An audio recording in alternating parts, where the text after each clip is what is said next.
Hello railway NTPC वाले विद्यार्थियों, आप सभी ने अगर फॉर्म अभी तक नहीं भरा है तो ये वीडियो जरूर देख लेना, क्योंकि इस वीडियो से आपको फॉर्म भरने में बहुत सारी हेल्प होने वाली है। क्योंकि बच्चों को जो सबसे ज्यादा कंफ्यूजन हो रहा है वो हो रहा है हम कौन सा जोन प्रेफर करें। उसके अलावा जो दूसरा कंफ्यूजन हो रहा है, सर पोस्ट प्रेफरेंस कैसे भरें। तो मैं और उसके अलावा कंफ्यूजन ये तो है ही कि एप्लीकेशन किस तरह से भरना है, उसका प्रोसेस क्या है। तो मैं इस वीडियो में आपको डिस्क्राइब करूंगा तीन चीजें कि आपको जो ऑनलाइन एप्लीकेशन है उसका प्रोसेस क्या है, उसको कैसे फिल करना है, आपको प्रेफरेंस कौन कौन सी रखनी है, किस तरह से रखनी है, और उसके अलावा आपको मैं सजेस्ट करूंगा जोन कि मतलब जोन फिल करने में आपको हेल्प कैसे मिलेगी, आपको जोन फिल करने के लिए किस प्रकार से फिल करने चाहिए, और जोन के लिए कौन कौन सा डाटा आपका यूजफुल है जिससे आपको जोन भरने में या सेलेक्ट करने में कोई भी कठिनाई नहीं होगी। और आपको किन किन बातों का ध्यान रखना है कि जोन जब हम सेलेक्ट करें तो उनमें किन किन बातों का ध्यान रखें, ऐसी जब हम पोस्ट प्रेफरेंस सेलेक्ट करें तो उनमें किन किन बातों का ध्यान रखें। तो वो सारा चीज डिस्कशन आपकी इस वीडियो में होंगी। तो सही बच्चे, इस वीडियो को शुरू से लास्ट तक देखना। लास्ट तक अगर आप इस वीडियो को देख लोगे तो फॉर्म भरने में आपको कुछ भी सोचना नहीं पड़ेगा, सब कुछ आपका क्लियर हो जाएगा कि हमें क्या चीज फिल करनी है और कहां पर कौन सी चीज भरनी है। तो देखो मैं प्यारे बच्चों आपको लेके चलता हूं सबसे पहले ऑनलाइन एप्लीकेशन किस तरह से आप फिल करोगे। तो ऑनलाइन एप्लीकेशन में हम जब रेलवे की साइट खोलते हैं, जैसे हमने ये रेलवे की साइट खोली, ये आपका railway recruitment board, ministry of railways and government of India. तो इसमें आप रेड रेड सबसे ऊपर देखोगे, ये अप्लाई का बटन सा दिखेगा आपको, अप्लाई वाला। तो आपका जो फॉर्म फिल करने का जो प्रोसेस है वो यहां से स्टार्ट होगा। सबसे पहले आप यहां अप्लाई पे क्लिक करोगे। जैसे ही आप अप्लाई को क्लिक करोगे तो आपका कुछ इस तरह का विंडो निकल के आएगा, candidates who have already created an account. मतलब ये जो आपको नोटिस दिया है, इस नोटिस का मतलब है कि जिन बच्चों का ऑलरेडी अकाउंट है उनको दोबारा से CEN में रजिस्टर नहीं करना है, नहीं तो गड़बड़ हो जाएगा। और जिन बच्चों का अकाउंट नहीं है उनको क्रिएट करना है। तो जिन बच्चों का पहले से अकाउंट है वो तो अपना लॉगिन करेंगे, मैं वो भी प्रोसेस बताऊंगा कि आप लॉगिन कैसे करोगे। और जिन बच्चों का अकाउंट नहीं है वो पहले अपना अकाउंट क्रिएट करेंगे। तो सबसे पहले उन बच्चों को मैं बताऊंगा जिनको अकाउंट क्रिएट करना है कि वो कैसे अपना अकाउंट क्रिएट करेंगे। तो देखो वो अकाउंट कैसे क्रिएट होगा।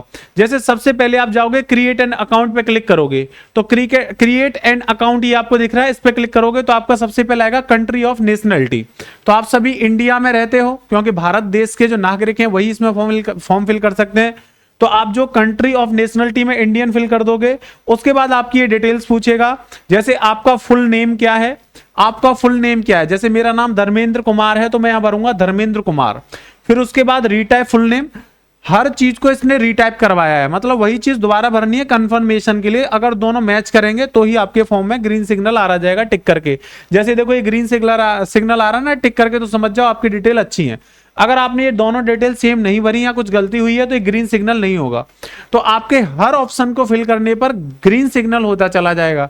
जैसे आपने अपना फुल नेम भरा, फिर आपका रीटाइप फुल नेम आएगा। जैसे आप रीटाइप करोगे दोनों अगर मैच कर रहे होंगे तो ग्रीन सिग्नल हो जाएगा, अगर मैच नहीं कर रहे होंगे तो सिग्नल ग्रीन नहीं होगा। इसके बाद आपकी जैसे ये है have you changed your name, तो बहुत सारे बच्चे इसको यस कर रहे हैं। यस नहीं, आपको ये नो करना है। आपने कोई नाम अपना चेंज नहीं किया है तो ये आपका नो रहेगा। इसके बाद डेट ऑफ बर्थ, अपनी आपको डेट ऑफ बर्थ फिल करनी है। फिर से वही चीज कि ये रीटाइप करवाएगा डेट ऑफ बर्थ से, जिससे वो दोनों मैच हो जाएं तो ये ग्रीन सिग्नल हो जाएगा। तो आप समझ जाओ आपका डाटा सही है। इसके बाद आपको अपना जेंडर, मेल है तो मेल भरेंगे, फीमेल है तो फीमेल भरेंगे। फिर आपको रीसेलेक्ट जेंडर के लिए बोलेगा, फिर से जेंडर सेलेक्ट करना है। कहीं ऐसा ना हो कि आप दोनों जगह अलग अलग सेलेक्ट कर लो तो फिर ये रेड हो जाएगा। ये ग्रीन केवल तभी होगा जब दोनों जगह सेम होगा। तो ऐसे करके गलती के चांस, जो फॉर्म आपका भरा जा रहा है, फिल हो रहा है, उसमें गलती के चांस बहुत कम है, क्योंकि इसमें दो दो बार सब चीज भरी जा रही है। वो दोनों मैच करेंगे तभी वो ग्रीन सिग्नल देगा, नहीं तो रेड सिग्नल देगा, आपको फिर से फिल करना होगा। तो कोई भी ऑप्शन ब्लैंक रहने के कोई चांस नहीं है, केवल स्पेलिंग एरर का आपको ध्यान रखना है। और दोनों बार में स्पेलिंग एरर मिस्टेक करोगे तो ही मिस्टेक जाएगा, अगर एक में मिस्टेक भी किया तो वो रेड सिग्नल दे देगा अपने आप। तो फॉर्म फिलअप का तरीका बहुत अच्छा है इसमें। तो ये जो है क्रिएट एन अकाउंट में ये आपको अपनी छोटी छोटी डिटेल्स भरनी है। इसके बाद इसमें जो मोस्ट इंपॉर्टेंट है वो है पासवर्ड क्रिएट करना। आप पासवर्ड कैसे क्रिएट करोगे, तो आपका अपना पासवर्ड होना चाहिए। पासवर्ड के कुछ पैरामीटर हैं कि जो आपका एक लेटर है वो कैपिटल में होना चाहिए।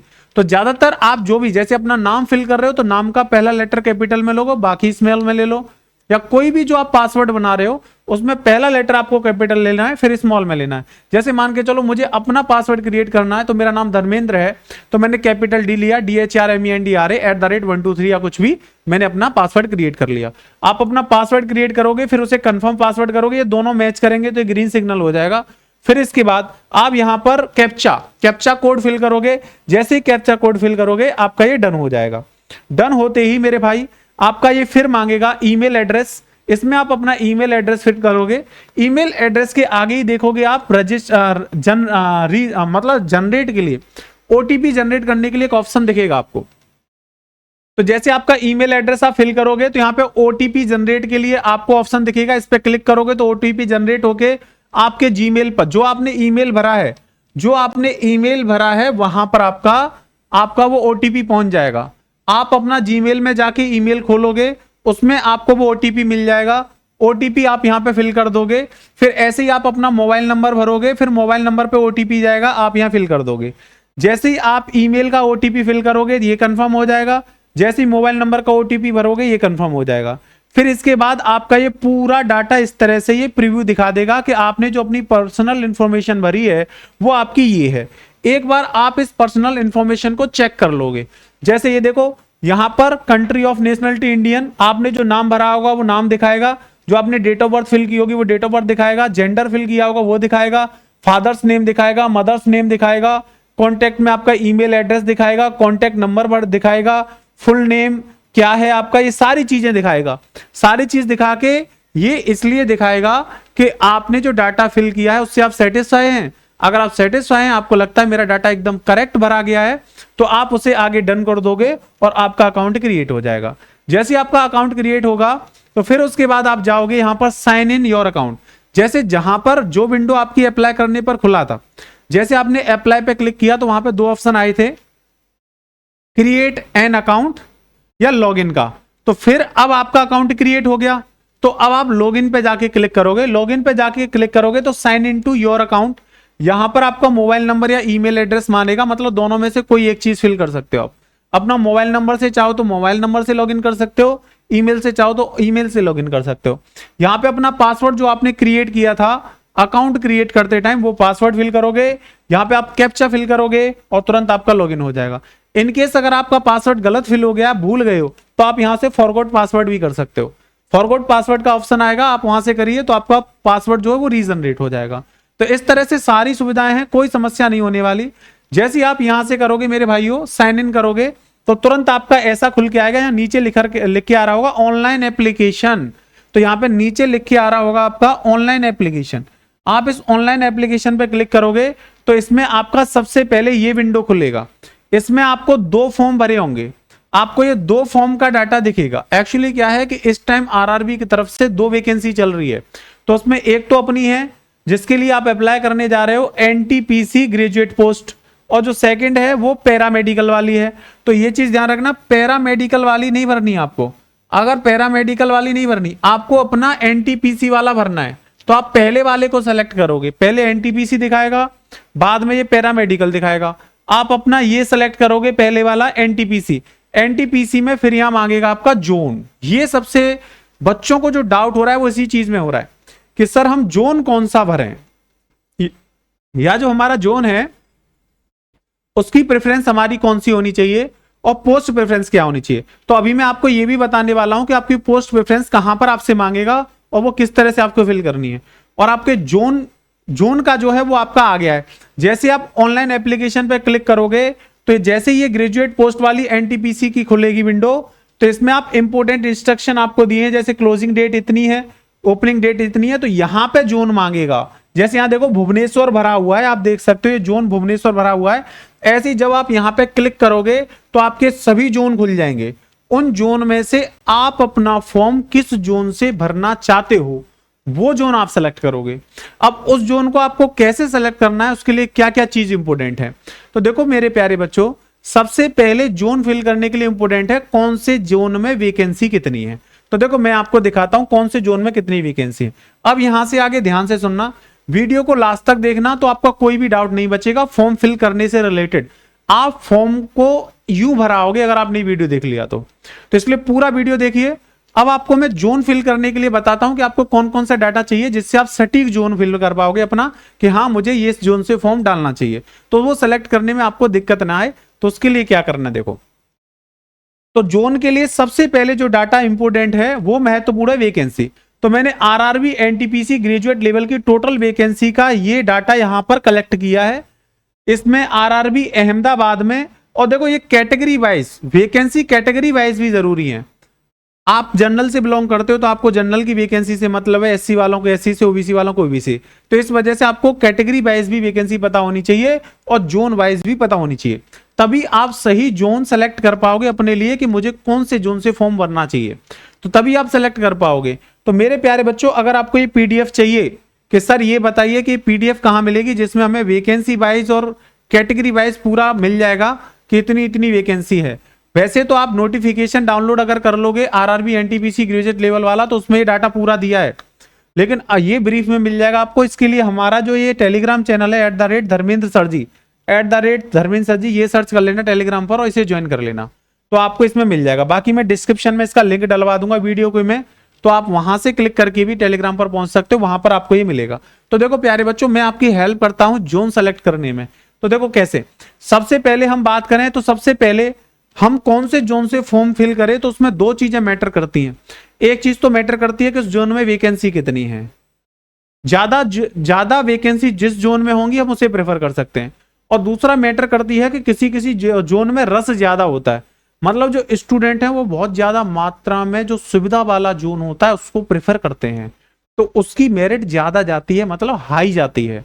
तो उसमें दो चीजों का महत्व है, एक तो मेरिट का कि जोन वाइज मेरिट कौन से जोन की कम जाती है और कौन से जोन की ज्यादा जाती है, और एक दूसरी चीज जो इसमें महत्व है वो है नंबर ऑफ वैकेंसी का, कौन से जोन में कितनी वैकेंसी है। तो ये जो मैंने पहली स्लाइड लगाई है वो वैकेंसी की लगाई है। तो आपका जो अहमदाबाद वाला जोन है, जो आरआरबी अहमदाबाद वाला जोन है, इसमें जनरल की 202 वैकेंसी है, एससी की 79 है, एसटी की 37, ओबीसी की 137, ईडब्ल्यूएस 61, ऐसे करके 516 वैकेंसी है। तो यहां पर आपकी 516 वैकेंसी है। तो अगर मैं वैकेंसी के हिसाब से हाईलाइट करूं तो 516 वैकेंसी ठीक ठाक वैकेंसी है अहमदाबाद वाले जोन में।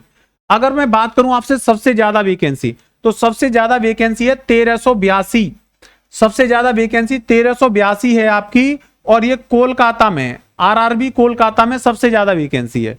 तो अगर हम सबसे ज्यादा वैकेंसी की बात करें तो सबसे ज्यादा कोलकाता में है। तो जो स्टूडेंट वैकेंसी के हिसाब से जोन फिल करेंगे वो अपना कोलकाता जोन चूज कर सकते हैं, लेकिन मैं आपको बता दूं कोलकाता जोन पर रस ज्यादा रहता है, इसकी मेरिट हाई जाती है। अभी मैं आपको आगे मेरिट भी दिखाऊंगा। अगर आप ये समझ लोगे जो मैं बता रहा हूं आपको, तो आपको जोन सेलेक्ट करने में दिक्कत नहीं होगी। तो कोलकाता में सबसे ज्यादा वैकेंसी है 1382। उसके बाद जो आपकी वैकेंसी है वो आपकी वैकेंसी 758 वैकेंसी इस जोन में। ये आपका जोन कौन सा है भाई? भुवनेश्वर वाला जोन है। तो भुवनेश्वर वाला जोन 758 वैकेंसी, यहां पर भुवनेश्वर वाले जोन में 758 वैकेंसी है, और सबसे ज्यादा कोलकाता जोन में। तो जो बच्चे कोलकाता जोन वैकेंसी के हिसाब से भरेंगे कि सर 1382 वैकेंसी है तो मुझे सबसे ज्यादा वैकेंसी यहां मिल रही है तो मैं यहां भरूंगा, बेटा कोलकाता जोन पर रस बहुत रहता है, मतलब स्टूडेंट बहुत ज्यादा इस जोन को प्रेफर करता है, तो इसकी मेरिट हाई रहती है।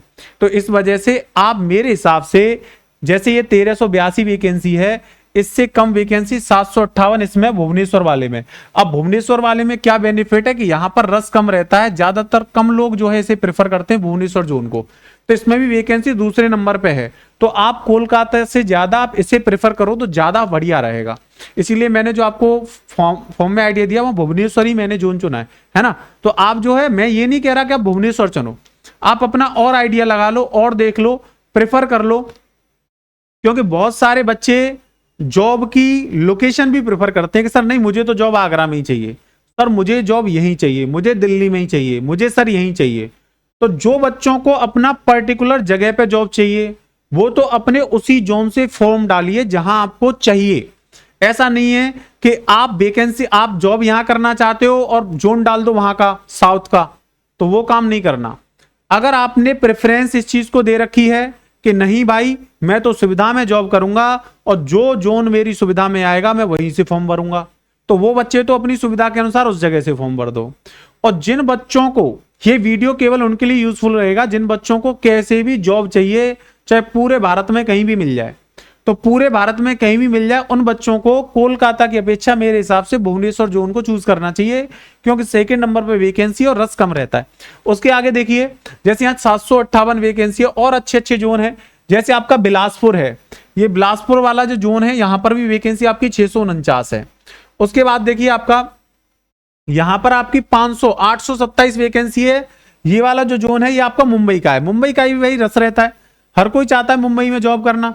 तो मुंबई में 827 ये सेकंड नंबर पर यहां पर वैकेंसी है कोलकाता के बाद मुंबई में। लेकिन ये रस वाला जोन है, यहां भी बहुत ज्यादा स्टूडेंट पसंद करते हैं, इस जोन को भी स्टूडेंट पसंद करते हैं, तो यहां पर भी मेरिट ज्यादा जाती है मुंबई वाली जो है। तो इसके अलावा और भी आप देखो 496 वैकेंसी आपके बेंगलुरु जोन में है, अजमेर जोन में 132 है, तो यहां पर आपकी वैकेंसी कम है। भोपाल जोन में आपकी 155 है। तो देखो भोपाल तो बिल्कुल मत आप प्रेफर करिए, क्योंकि भोपाल में एक तो वैकेंसी कम है और भोपाल पे रस भी ज्यादा रहता है, तो इसको तो ज्यादा प्रेफर ना करो आप। उसके बाद देखो चंडीगढ़, चंडीगढ़ में आपकी 410 वैकेंसी है, लेकिन रस बहुत रहता है यहाँ भी, मतलब ज्यादातर स्टूडेंट यहाँ जॉब करना चाहता है। चेन्नई में आपकी 436 वैकेंसी है, यहां भी ज्यादातर स्टूडेंट चाहता है, लेकिन इनकी अपेक्षा कम है। जैसे चंडीगढ़ हुआ आपका, कोलकाता हुआ आपका, और ये भोपाल हुआ आपका जो मुंबई हुआ, मतलब जो आपका प्रयागराज हुआ, ये प्रयागराज वाले जोन में 227 वैकेंसी है मात्र, और रस बहुत रहेगा यहाँ पर। तो ऐसे जोनों को आपसे, ऐसे जोनों से बच के चलना है। जैसे पटना जोन है आपका, तो इन जोनों से बच के चलना है। ये सिलीगुड़ी जो जोन है, इसमें वैकेंसी जरूर कम है, लेकिन इसमें रस कम रहता है और मेरिट बहुत कम जाती है इसकी। ये वाला जो सिलीगुड़ी जोन है ना, इसकी मेरिट कम जाती है बेटा। इसके अलावा आपका जो एक और जोन है, इसमें जैसे आप देख रहे हो ये वाला, जैसे गुवाहाटी है, मुजफ्फरपुर की मेरिट बहुत कम जाती है, लेकिन वैकेंसी बहुत कम है यहाँ पर। इस बार 12 वैकेंसी है मात्र, तो पहले इसकी कट ऑफ बहुत कम गई थी। तो ये ऐसे पूरा डाटा है वैकेंसी वाइज। आप वैकेंसी देखो जोन सेलेक्ट करने से पहले कि कौन से जोन में कितनी वैकेंसी है, और आप कैटेगरी वाइज भी देखो आपकी कैटेगरी कितनी है। अब मैं इतना डाटा अगर आपको डिस्क्राइब करूंगा तो टाइम बहुत लगेगा। मैं ये पीडीएफ टेलीग्राम पे डाल दूंगा। मैथ्स धर्मेंद्र सर जी, मैथ्स धर्मेंद्र सर जी, बस ये सर्च कर लेना, अपने आप टेलीग्राम पे चैनल आ जाएगा और उसमें चले जाना। नहीं तो मैं पिन करा दूंगा नीचे लिंक, वीडियो में डिस्क्रिप्शन में डलवा दूंगा, वहां से टिक करके चले जाना, तो आपको ये पूरा मिल जाएगा। इसमें ये बेनिफिट है कि इसमें देखो जनरल की, एससी की, एसटी की, ओबीसी, ईडब्ल्यूएस कैटेगरी वाइज भी पूरी वैकेंसी है हर जोन की, और टोटल वैकेंसी भी है। तो जिस जोन में, अब आपकी वैकेंसी तो पता चल गई कि किस जोन में कितनी ज्यादा है, तो जिसमें ज्यादा वैकेंसी वहां मेरिट कम रहेगी, जिसमें कम वैकेंसी वहां मेरिट ज्यादा रहेगी। तो अब आप देख लेना किस जोन में वैकेंसी ज्यादा, किस में कम है। इसके बाद दूसरा फैक्टर है कि कौन से जोन में रस कम रहता है, मतलब वैकेंसी कम होने पर भी मेरिट कम जाती है। तो देखो मैंने यहाँ पर एक कट ऑफ की पीडीएफ ली है, जोन वाइज कट ऑफ है। जैसे अहमदाबाद की जो जनरल की कट ऑफ थी वो 72 गई थी, ओबीसी 64 गई थी, एससी 57 और 48.1। तो आप देखो यहाँ पर अहमदाबाद की कट ऑफ कितनी ज्यादा है। तो सबसे कम इसमें आप कट ऑफ देखोगे तो वो मुजफ्फरपुर की गई है 57, इसमें इस बार कम वैकेंसी है। इस बार भी इसमें कम वैकेंसी ही थी, देखो 34 हजार वैकेंसी है, लेकिन कट ऑफ फिर भी ज्यादा गई है, 77 गई है मुंबई की। तो मैं इसीलिए आपको समझा रहा था कि मुंबई वाला जोन मत चुनो, क्योंकि मुंबई वाले जोन में इतनी ज्यादा वैकेंसी होने के बावजूद भी कट ऑफ ज्यादा गई है, 77 पिछली बार। तो आपको ये पिछली बार वाली कट ऑफ को और ले लेना है। जब आप जोन सेलेक्ट करो तो आपको दो स्टडी करनी है, एक तो पिछली वाली कट ऑफ, तो पिछली वाली कट ऑफ से आपको आइडिया मिलेगा, जिस जोन की कट ऑफ कम गई हो आपको वो जोन प्रेफर करना है ना। जिस जोन पे कम रस रहता हो, बच्चे कम पसंद करते हो, वो सेलेक्ट करना है अगर आपको गवर्नमेंट जॉब चाहिए, कहीं भी चाहिए पूरे भारत में तो। और उसके अलावा आपको वैकेंसी देख के चलनी है। तो यहां पर देखो मुंबई में इतनी ज्यादा वैकेंसी थी पिछली बार 34,000, और मात्र आपका जो मैंने ये जोन बताया, कौन सा बताया था आपका जो जोन है मुजफ्फरपुर, इसमें मात्र वैकेंसी 6,000 थी। 34,000 और ये 6,000, देखो 22,600 हो गई वैकेंसी। वहां 6 गुनी वैकेंसी है, फिर भी मेरिट इतनी आई जा रही है और यहाँ इतनी कम गई है। तो ये जोन में मुजफ्फरपुर को आप प्रेफर कर सकते हो, इसकी कट ऑफ कम रहती है। उसके अलावा देखो और देखिए कट ऑफ, और देखिए 61 के आसपास वाली ये है आपकी मालदा, तो आप मालदा सेलेक्ट कर सकते हो। इसमें देखो वैकेंसी कम थी, 4,000 वैकेंसी थी, और ये देखो 21,000 वैकेंसी है इस जोन में। कौन सा है? कोलकाता वाला जोन। तो कोलकाता वाला जोन पे बहुत रस रहता है। देखो 21,000 वैकेंसी पे कट ऑफ गई है आपकी 79, और जबकि मालदा में मात्र वैकेंसी 4,000 थी और कट ऑफ कितनी गई है 61। तो ये वाला आपके लिए प्रेफर हो सकता है, मालदा आपके लिए प्रेफर हो सकता है। उसके अलावा मुजफ्फरपुर प्रेफर कर सकते हो आप। उसके अलावा ये जो पटना और रांची है, यहां भी कट ऑफ कम ही रह रही है, 63 है, वैकेंसी 10,000 8,000 है, तो यहां भी आप जा सकते हो। तो जहां पे कट ऑफ कर है सिलीगुड़ी यहां पे कम रहती है तो ये भी आप प्रेफर कर सकते हो, और इसके अलावा आपका गुवाहाटी यहां भी कम रहती है तो ये भी आप प्रेफर कर सकते हो। तो ऐसे आप देख सकते हो। बंगलोर में भी आपकी 64 पहले कम गई थी 9000 वैकेंसी के बावजूद भी। और देखो यहां पर इलाहाबाद में तो भैया 42,000 वैकेंसी थी, मतलब 42,000 बच्चे जो हैं, ये जो है वैकेंसी नहीं है, ये बच्चे सेलेक्ट किए गए हैं। तो वही बात हो गई, मतलब जो बच्चे सेलेक्ट किए गए हैं तो वही चीज समझ लीजिए आप। तो 42,000 बच्चे लिए गए यहां पर और फिर भी कट ऑफ गई 77.49, 77.49। तो ये जो है, ये आप देखो इधर पढ़ोगे, नंबर ऑफ कैंडिडेट्स हैं short listed for second stage CBDT 15 times लिए गए अप्रोक्स। मतलब ये पहली स्टेज में पास किए गए थे बच्चे सेकंड स्टेज के लिए, उन स्टूडेंटों की ये संख्या है। वैकेंसी तो कम थी, इतनी वैकेंसी नहीं थी, इसका बटे 15 कर दो, इतनी वैकेंसी होगी। 15 गुने बच्चे लिए गए थे, है ना। तो ये वैकेंसी नहीं, ये बच्चों की संख्या जो पास किए गए थे। तो उससे हम आइडिया लगा सकते हैं कि जो बच्चे जहां ज्यादा लिए गए वहां पे वैकेंसी भी ज्यादा होगी, और जहां बच्चे कम लिए गए वहां वैकेंसी भी कम होगी। ठीक है, तो ऐसे करके ये पूरा डाटा है आपका। ये डाटा आपको स्टडी करना है जोन सेलेक्ट करने के लिए। तो मेरे हिसाब से ऐसे जोन आप सेलेक्ट करो, जैसे सिलीगुड़ी हुआ, रांची हुआ, पटना हुआ, मालदा हुआ, इनमें आपकी कट ऑफ कम रहती है, गुवाहाटी में कम है, तो ये वाले जोन सेलेक्ट करिए आप। और इनमें जो अच्छे जोन है इनमें वैकेंसी ज्यादा होने पर भी कट ऑफ हाई चली जाती है। तो अगर आप ऐसे सोचो कि नहीं सर मैं तो सर वैकेंसी के हिसाब से देखूंगा कि जहां वैकेंसी ज्यादा वही डालूंगा, तो बेटा कोलकाता में वैकेंसी जरूर ज्यादा है लेकिन कट ऑफ इसकी हाई रहती है। तो ऐसे करके आपको ये दो चीजों का अध्ययन करके जोन डालना है, एक आपको वैकेंसी का और एक आपको पुरानी वाली कट ऑफ का। तो सही बच्चे, पुरानी वाली कट ऑफ की ये पीडीएफ में भी टेलीग्राम में डलवा दूंगा, बाकी आप एक बार उसको स्टडी कर लेना पुरानी कट ऑफ को। मैं कट ऑफ की भी वीडियो लेके आ जाऊंगा आपके लिए, जिसमें आपको पूरी कट ऑफ बता दूंगा कितनी कितनी गई थी, तो उसके हिसाब से आपको जोन सेलेक्ट करने में आसानी रहेगी। ठीक है, तो जोन सिलेक्शन में इन दो चीजों का ध्यान रखना है। अब जैसे ही मेरे प्यारे बच्चों आप फॉर्म में यहां पे जोन सेलेक्ट कर लोगे, तो जोन सेलेक्ट करके ही आपका फॉर्म आगे बढ़ जाएगा। और आपका फॉर्म आगे बढ़ के आपको ये सारी चीजें कंप्लीट करनी है, पर्सनल डिटेल्स अपनी, other details, educational qualification, upload profile document, और इसके बाद आपकी प्रेफरेंस में मैं प्यारे बच्चों आपको बता दूं, प्रेफरेंस में अभी आपको सभी पोस्ट भरनी है। सबसे पहले जो बिना टाइपिंग, अगर आपको टाइपिंग आती है तो कोई बात नहीं, आप कोई भी पोस्ट भर दो, लेकिन जिन बच्चों को टाइपिंग नहीं आती, इसमें जो पोस्ट बिना टाइपिंग वाली है 3, उनको पहले भरोगे, टाइपिंग वाली बाद में भरोगे, लेकिन प्रेफरेंस सारी भरोगे। ठीक है, तो अभी आपको प्रेफरेंस सभी भरनी है फॉर्म में, जितनी भी प्रेफरेंस है, और वो सभी प्रेफरेंस फिल करनी है। लेकिन अगर कोई स्टूडेंट ये चाहता नहीं सर मुझे तो बस यही पोस्ट चाहिए, इसके अलावा और कुछ नहीं चाहिए, तो वो केवल अपनी वही पोस्ट को प्रेफरेंस में रख सकते हैं। लेकिन जिस बच्चे को सरकारी नौकरी चाहिए वो अपनी सारी प्रेफरेंस लेकर चलेगा, कोई भी प्रेफरेंस छोड़ेगा नहीं। ओके डियर स्टूडेंट्स, तो ये आपकी personal detail, other details, educational qualification, upload profile document, और उसके बाद प्रेफरेंस और प्रीव्यू, और सबमिट हो जाएगा आपका फॉर्म। और जैसे आप सबमिट करोगे आपका फॉर्म कंप्लीट हो जाएगा।